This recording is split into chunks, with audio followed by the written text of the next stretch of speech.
Alors, il y a un paramètre que les gens ne comprennent souvent pas. Je voulais faire une vidéo un peu longue, mais je vais d'abord vous expliquer ça.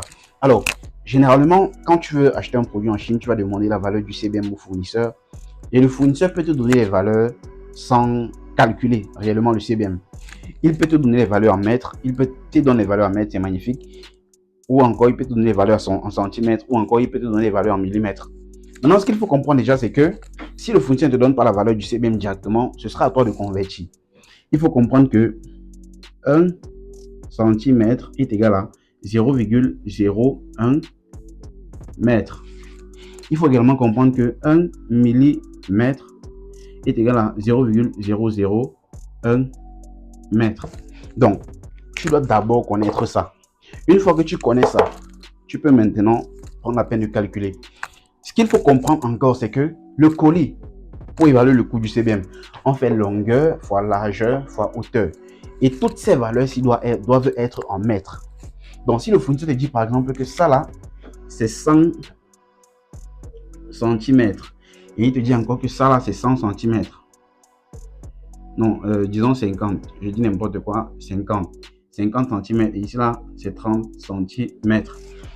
En général, il pourra te donner une valeur comme ça. 100 fois 50 fois 30 cm. Il peut te donner une valeur comme ça. Quand il te donne une valeur comme ça, tu peux directement calculer toi-même. Donc, ce que tu fais, c'est quoi? Étant donné que 1 cm est égal à 0,01, tu vas tout simplement convertir chaque valeur en mètres. Pour convertir, on fait la règle de 3. C'est simple, hein? C'est simple. Donc, si 1 cm est égal à 0,01 mètre, 100 cm vont correspondre à combien? À combien de mètres? C'est simple. On fait juste 100 fois 0,01. 100 fois 0,01, ça fait combien? Voilà, je suis pas fort en maths. 100 fois 0,01, ça fait 1. Donc, ça fait tout simplement ici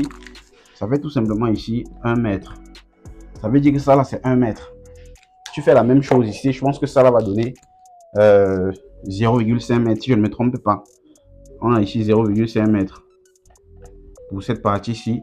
Et ici, on a 0,03 mètres. Si je ne me trompe pas, attendez, je vais calculer ça. On va faire 30 fois 0,01.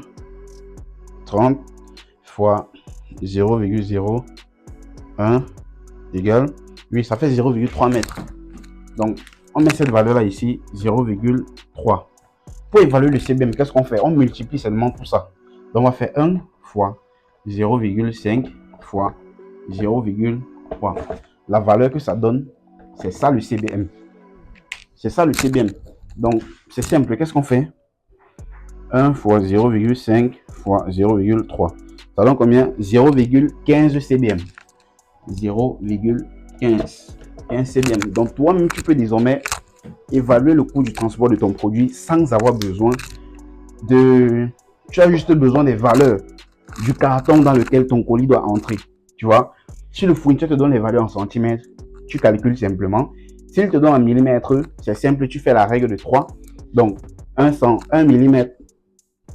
1 mm est égal à 0,001 mètre. Tu fais 0,01. Bref, tu calcules. Aussi simple que ça, Je pense que tu as compris, c'est très simple.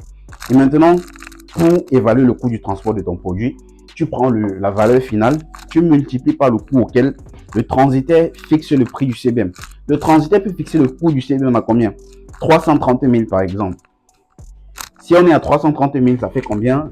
Ça fait 0,15 fois 330 000. Ça fait combien? 330 000.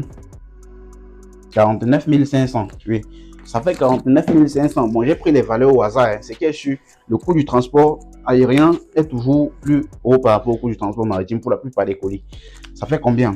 49 500. Tu vois? Donc, en fonction de ça, maintenant, tu peux maintenant faire une comparaison et dire, OK, 49 500 pour le transport aérien, maritime, je veux dire, et tel montant pour le transport aérien. Tu décides maintenant que, OK, je transporte par quel moyen? À toi de voir. J'espère que tu as compris. Si tu n'as pas compris, pose les questions en commentaire.